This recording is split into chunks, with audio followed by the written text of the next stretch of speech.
Hello. So I kind of just wanted to talk a little bit about body image today. That's my least favorite topic of all time. I also understand how relevant that is to trauma. I just kind of wanted to talk a little bit about my personal experience, and maybe you would feel interested in sharing and having some sort of conversation about it. For me, for as long as I can remember, I have struggled with food. I have been diagnosed with both anorexia, bulimia, binge eating, like the works.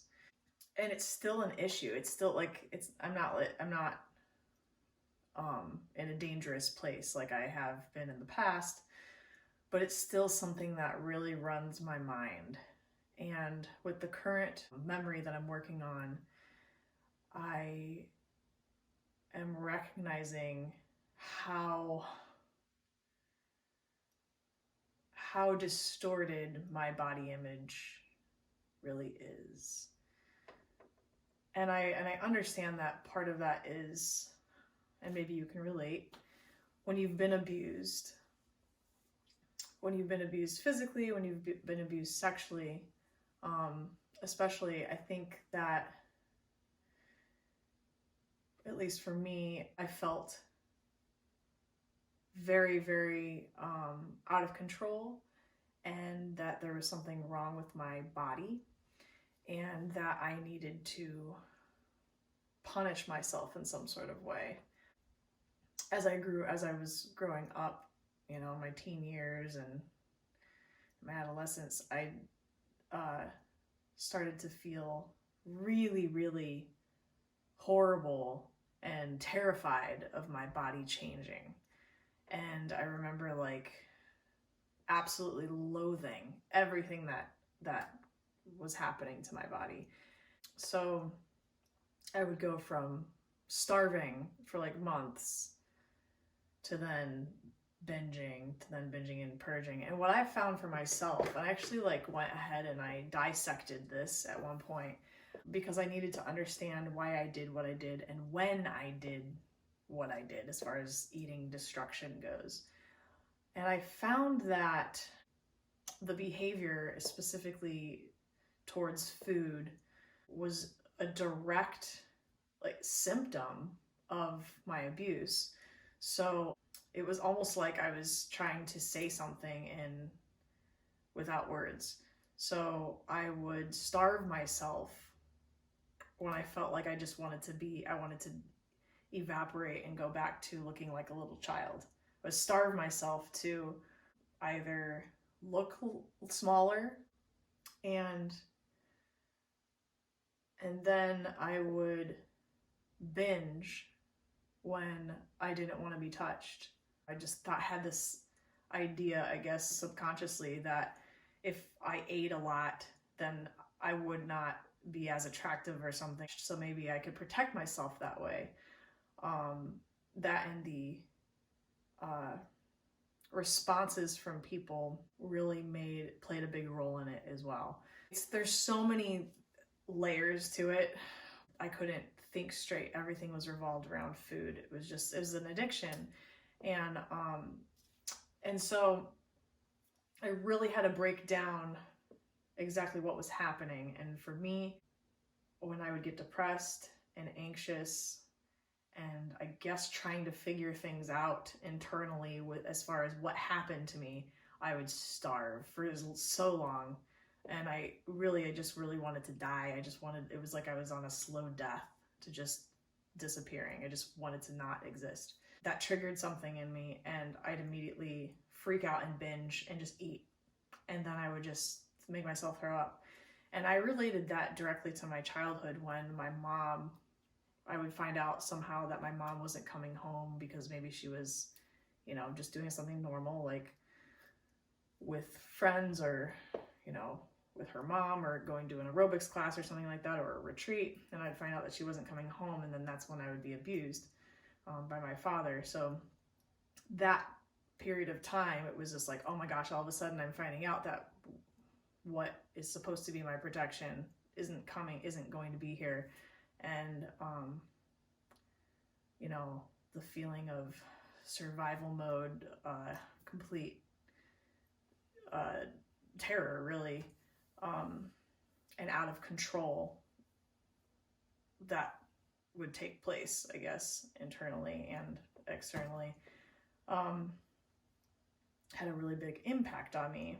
And I'm trying to work through that right now with the EMDR and this particular memory. And a big part of that is me trying to stay inside of my body during this process. And it's extremely difficult because the second she brings up the memory and we're talking about it, I just dissociate. I just go so far away.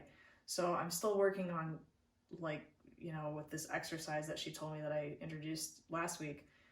I'm still working on talking to my child self and telling her that she's now safe. And it's still been one heck of a process.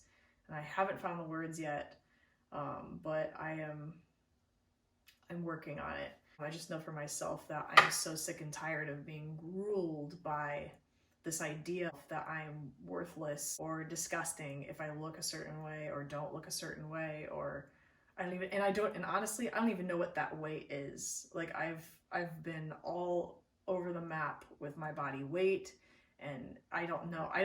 It's not even that I know what that is, and that doesn't even really matter. It's just how I feel all the time within my body is not content or safe or happy. And I'm tired of it. So that's my hope right now, is that by working through this particular memory that I will resolve some of that animosity towards my body, and that I will finally feel some sense of peace and acceptance. It's a process, but I'm gonna keep on working it. Thinking about body image. What does that sound like? What does that feel like? Oh, let's see what I come up with.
Something like that. That was very improvised. That's the one place that I feel like I've been actually able to remain inside of my body, is when I'm playing music. Like I'm there, but I'm not.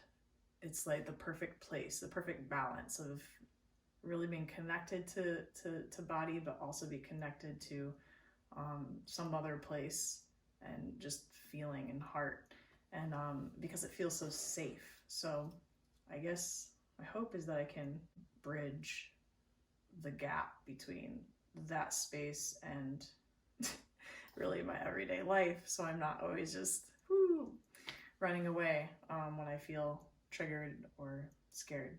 Thank you so much for watching. Thank you for listening, and I would love to hear your thoughts, and please comment below. Please like, share, and subscribe. Thanks so much.